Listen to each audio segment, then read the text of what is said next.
Okay, so we're diving into NFTs today. We got a really interesting article from one of our listeners about them, and it sounds like they're ready to move past the hype. Yeah, definitely. There's a lot more to NFTs than what you see in the headlines. That's what I find so interesting, right? Like the article talks about NFTs being like digital fingerprints for ownership, which I have to say really caught my attention. But before we go too far down that rabbit hole, how would you even explain what an NFT is? Like the simplest terms possible, because it still kind of feels like a mystery. I know, right? You hear NFT everywhere these days.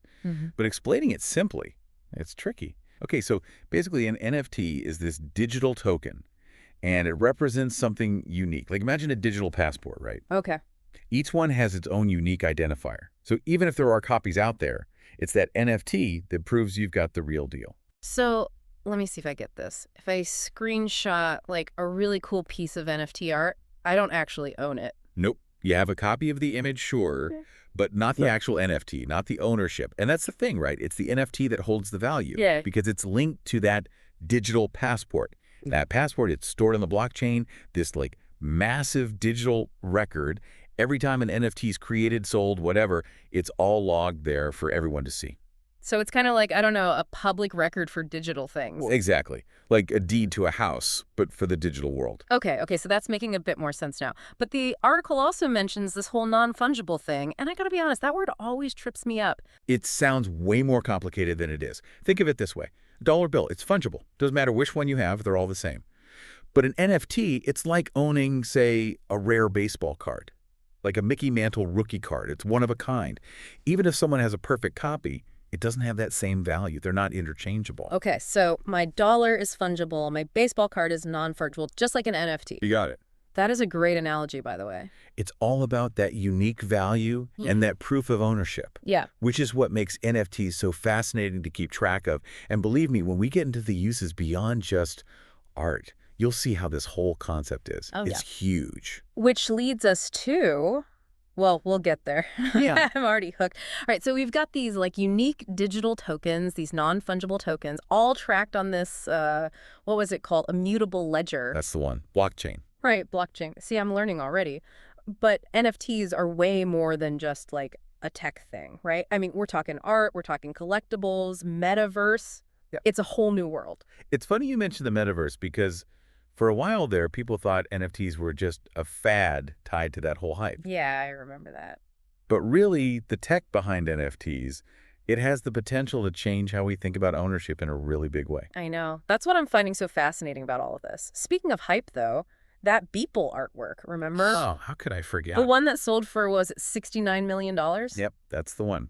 A defining moment in the NFT space, that was. It was like, bam, NFTs are a thing now. It kind of blew my mind, to be honest. Yeah, it was definitely a wake-up call for a lot of people about the potential value of digital art, digital ownership in this new world. And suddenly everyone's paying attention, artists, collectors, investors. And then there were those crypto kitties, which I'll admit I was a bit skeptical at first, like spending real money on digital cats. It just seemed wild. Oh, it was a phenomenon for sure. Yeah. Everyone and their grandma was collecting crypto kitties. Mm. But, you know, looking back, it really shows you how NFTs can work in a virtual world. Those were unique tradable assets, almost like a new kind of pet. Yeah. And you couldn't just like right-click and copy them either. Exactly. Each one was unique, verifiably owned, all thanks to that blockchain we were talking about. Okay, so beyond the like digital canvas, because the article also mentioned some pretty wild real-world stuff. Oh, yeah, the applications for NFTs go way beyond just art and collectibles. Yeah, it's like way beyond. Like, imagine supply chain management. Remember that bit about Ernst & Young using NFTs to track wine? Oh, yeah, for like fancy wine. Exactly. Yeah. Being able to track a bottle from the vineyard all the way to the store shelf, ensuring its authenticity, that's huge. Especially with how much like fake stuff is out there. Exactly. It's not just about preventing fraud either. Imagine using it to track sustainable and ethical sourcing. Oh, wow, yeah. Like a digital passport for a bottle of wine. Exactly. You got it. And the best part is, this is just scratching the surface. Okay, so we've got art, collectibles, wine. Now things are getting really wild, because then the article mentions something about real estate and NFTs, and that's where my brain starts to melt a little bit. Rightfully so. That's one of the most talked about applications of this technology. Just imagine a world where buying or selling property is as easy as a few clicks online. So, like, instead of needing $1 bajillion to buy a house, I could just buy like a tiny piece of it as an NFT. You got it. That's the idea behind fractional ownership with NFTs. It could totally revolutionize real estate investing. Okay, that's like next level stuff. But, and I have to ask, it all sounds pretty futuristic and amazing, but like, how much of this is real? Because I gotta imagine there are some downsides, some risks when it comes to actually investing in all of Oh, this. absolutely. It's not all sunshine and rainbows. It's Yeah. definitely a question worth unpacking. Okay, so NFTs as investments. We've talked about like the potential, right? This idea of what was it called? Fractional ownership. Fractional ownership, yeah. Right. But I gotta be honest, it all still feels a bit like the Wild West out there. Like, how do you even know what's real, what's hype when it comes to NFTs as investments? It's a great question. And honestly, it's something a lot of people are trying to figure out right now. Like any new tech, there's going to be huge opportunities, but also risks. For sure, for Yeah. sure. So let's break it down a bit. What are like the main upsides? Well, we've touched on a few already, right? The efficiency of it all, the transparency of blockchain transactions, Hmm. and that whole fractional ownership thing.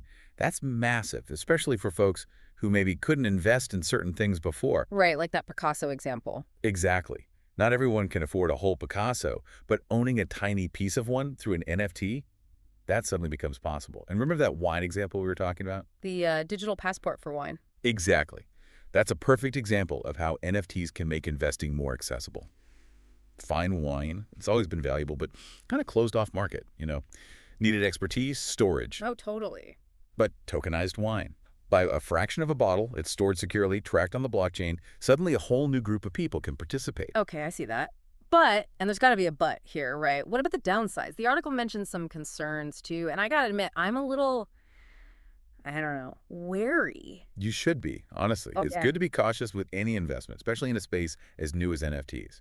One of the biggest concerns, and it's a valid one, is liquidity. Liquidity, meaning. Meaning, how easy is it to sell your investment?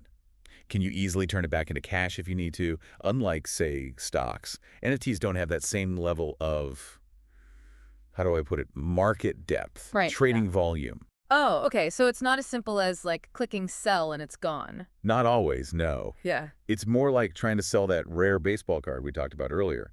You got to find the right buyer at the right time who understands the value. That makes sense. And I imagine the value of these things, just like any collectible, it can be pretty subjective. 100%. Remember Beanie Babies? People thought they were going to be rich, but it was all hype, speculation. Same thing could happen with NFTs. Demand disappears, value drops, you're stuck. So don't put all your eggs in one basket. Classic advice. Exactly. Diversify, do your research, be skeptical. Words to live by. Well, I feel like we've gone from 0 to 60 on NFTs today. We've covered a lot of ground. We really have. It's a fascinating world, that's for sure. It is. And it really seems like this technology has the potential to change, well, a lot of things, not just art, but like how we think about owning stuff in general. Absolutely. How it all plays out, the regulations, how the technology itself evolves, that's the big question, isn't it? It is. And that, I think, is something for all of us to think about as we keep exploring the world of NFTs. How might this change our relationship with ownership? Not just digital, but physical too. It's a big question, and one I don't think we have the answer to just yet. But hey, that's what makes this so exciting. Thanks for joining us for this deep dive, and until next time, keep exploring.